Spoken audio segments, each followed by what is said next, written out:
घर के मंदिर में जलने वाले दीपक, घंटी रोज धोने वालों गौर से सुन लो, वरना पूरा घर हो जाएगा बर्बाद। दोस्तों, जीवन में चाहे कितनी भी मुश्किलें क्यों ना आए, एक चीज कभी मत भूलिए, पूजा मंदिर में रखी घंटी, देवी देवताओं की मूर्तियां और जलते दीपक के साथ कुछ गलतियां ऐसी होती है जो अगर हो गई तो किस्मत का पहिया उल्टा घूमने लगता है। ऐसा दुर्भाग्य आता है कि संभलना भी नामुमकिन हो जाता है। घर में बरकत रुक जाती है, खुशियां सूख जाती हैं और गरीबी ऐसे कदम चूम लेती है कि चाहकर भी हटती नहीं। भक्तों, हो सकता है आप भी अनजाने में वही गलतियां कर रहे हो, इसलिए पैसा पास टिकता नहीं, घर में अशांति रहती है और सफलता बस दूर से हाथ हिलाती है। हम बिना समझे जाने अनजाने कुछ ऐसा कर बैठते हैं जो हमारे भाग्य का दरवाजा बंद कर देता है, और जब सब हाथ से निकल जाता है तब हमारे पास रह जाता है सिर्फ पछतावा और ताने। लेकिन घबराइए मत, आज इस प्रवचन में हम आपको पूजा मंदिर से जुड़ी हुई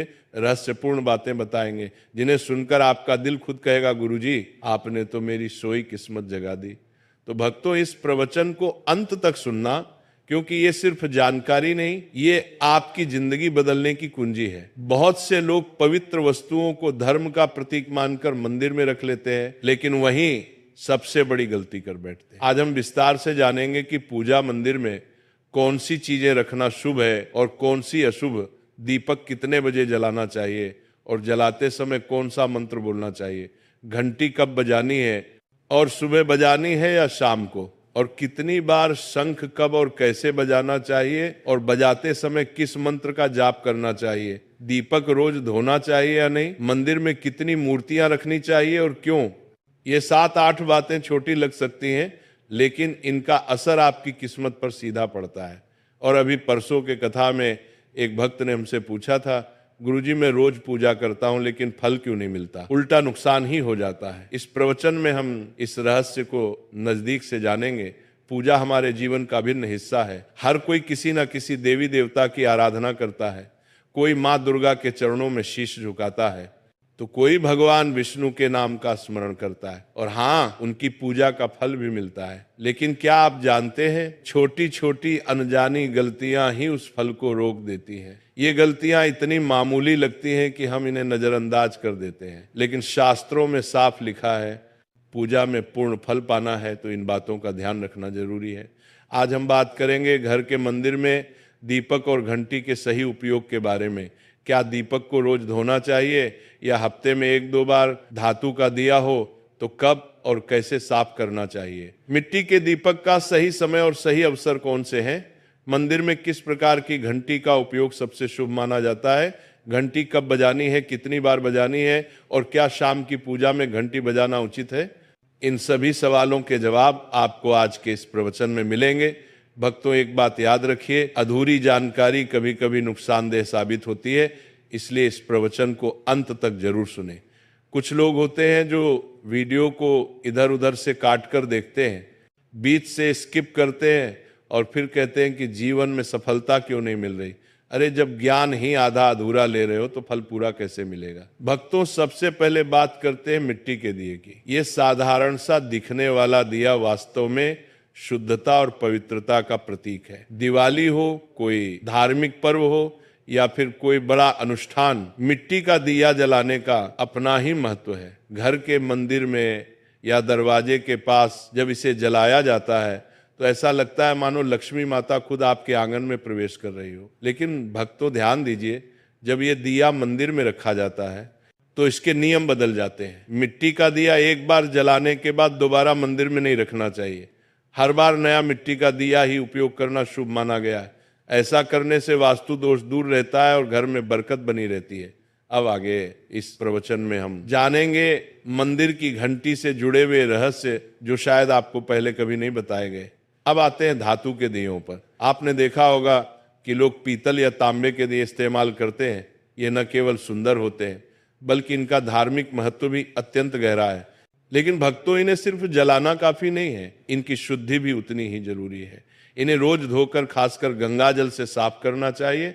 गंगा जल से धोने पर दिया पवित्र हो जाता है और घर में सकारात्मक ऊर्जा चारों ओर फैल जाती है। अगर आप हफ्ते में केवल 1-2 बार इन्हें साफ करते हैं तो ये पूरी तरह से शुद्ध नहीं हो पाते। इसलिए इसे अपनी रोजाना की आदत बना लें और अब आते हैं घर के मंदिर की घंटी पर।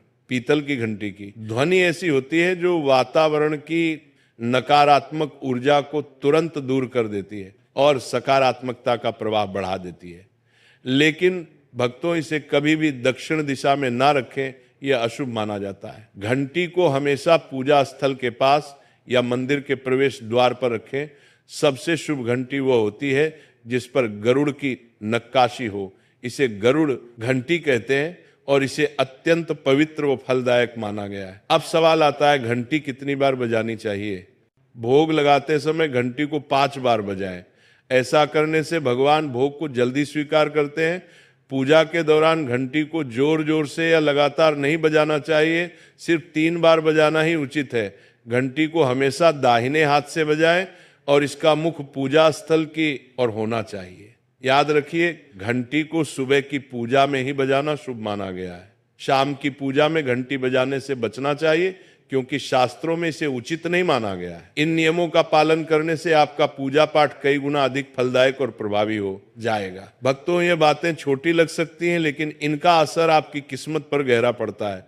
भक्तों, एक और बहुत ही महत्वपूर्ण बात जो अक्सर लोग नजरअंदाज कर देते हैं, जब भी आप किसी मंदिर जाएं, खासकर घर के बाहर वाले मंदिर में, तो मंदिर में प्रवेश करते समय ही घंटी बजाएं। मंदिर से बाहर निकलते समय घंटी बजाने की कोई आवश्यकता नहीं होती।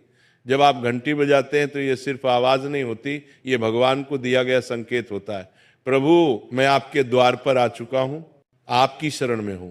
एक बार घंटी बजाने का मतलब है कि आपने भगवान के दरबार में प्रवेश कर लिया है और पूजा आरंभ कर रहे हैं। 2 बार घंटी बजाने का अर्थ है कि आप अपनी प्रार्थना, अपने मन की बात सीधे भगवान के समक्ष रख रहे हैं। अब भक्तों, हम आपको कुछ ऐसी बातें बताने जा रहे हैं जिन्हें शायद आपको कोई न बताए, इसलिए इन बातों को ध्यान से सुनिए क्योंकि ये आपके पूजा पाठ को और भी अधिक फलदायी बना सकती है। अब आइए जानते हैं पूजा मंदिर के कुछ आवश्यक नियम। पूजा करते समय आपका मुख हमेशा पूर्व दिशा की ओर होना चाहिए। ये दिशा सबसे शुभ मानी जाती है क्योंकि यहाँ से सूरज की पहली किरण आती है जो सकारात्मक ऊर्जा से भरी होती है। पश्चिम की ओर मुख करके भी पूजा की जा सकती है, लेकिन पूर्व दिशा का लाभ कई गुना अधिक है।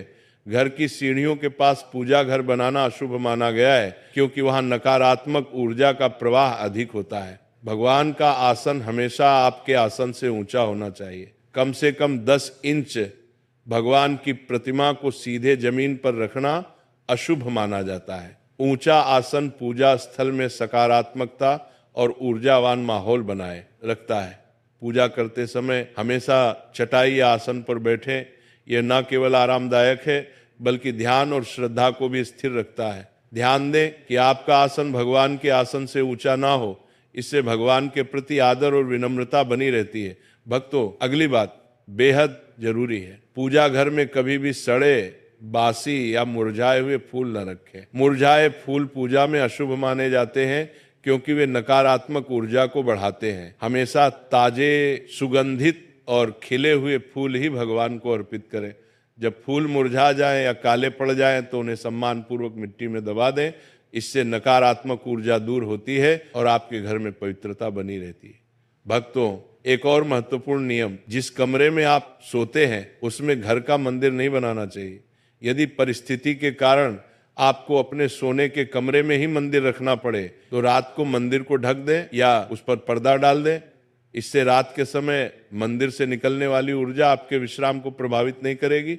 ऐसा करने से घर में शांति और आपकी पूजा में एकाग्रता बनी रहती है। अब एक और विशेष बात, भक्तों कभी भी काले कपड़े पहनकर पूजा ना करें। सनातन परंपरा में माना जाता है कि काले वस्त्र मन में भारीपन और नकारात्मक भाव लाते हैं जो पूजा की ऊर्जा को कमजोर कर देते हैं। हमेशा शुभ और हल्के रंग के वस्त्र पहने ताकि मन में शांति, पवित्रता और सकारात्मकता बनी रहे। चलिए अब जानते हैं घर के पूजा मंदिर में किन चीजों को नहीं रखना चाहिए। भक्तों, किसी भी देवी देवता की एक ही तस्वीर या मूर्ति रखें। एक से अधिक तस्वीरें ऊर्जा का संतुलन बिगाड़ सकती हैं और पूजा का प्रभाव कम कर सकती हैं।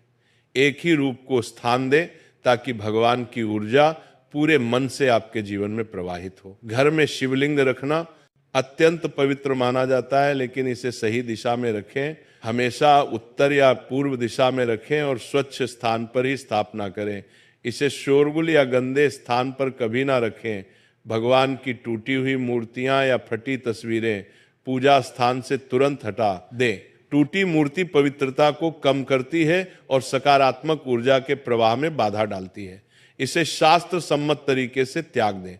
शंकर भगवान की कृपा का प्रतीक है। गोमती चक्र से घर में समृद्धि आती है और जल से वातावरण शुद्ध होता है।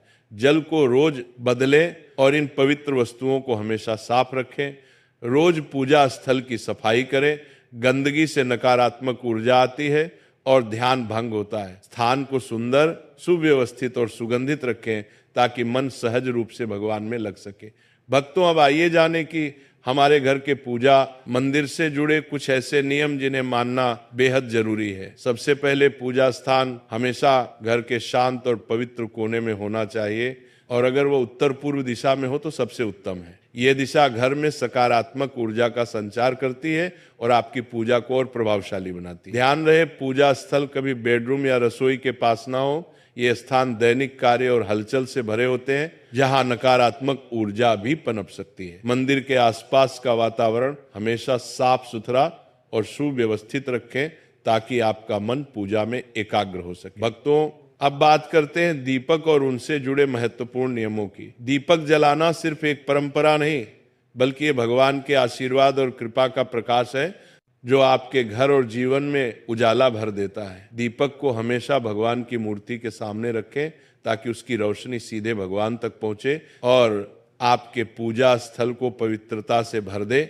याद रहे, टूटा हुआ दीपक कभी ना जलाएं और पूजा के समय एक साथ 2 दीपक, खासकर तेल और घी के भी ना जलाएं, क्योंकि दोनों की ऊर्जा अलग होती है और गलत तरीके से जलाने से पूजा की शक्ति कम हो सकती है। वास्तु के अनुसार घी का दीपक बाईं ओर और तेल का दीपक दाईं ओर रखना शुभ होता है, लेकिन ध्यान रहे दीपक कभी भी पश्चिम दिशा में ना रखें। दीपक के लिए उत्तर या पूर्व दिशा सबसे अच्छी मानी जाती है। साथ ही बत्ती का मुंह भी हमेशा इन दिशाओं की ओर होना चाहिए ताकि सकारात्मक ऊर्जा का प्रवाह और अधिक बढ़ सके। घी के दीपक में रुई की बत्ती और तेल के दीपक में लाल मौली की बत्ती का प्रयोग करें। रुई की बत्ती से प्रकाश स्थिर और शुद्ध होता है, जबकि लाल मौली वाले बत्ती से वातावरण में शुभ ऊर्जा का संचार होता है।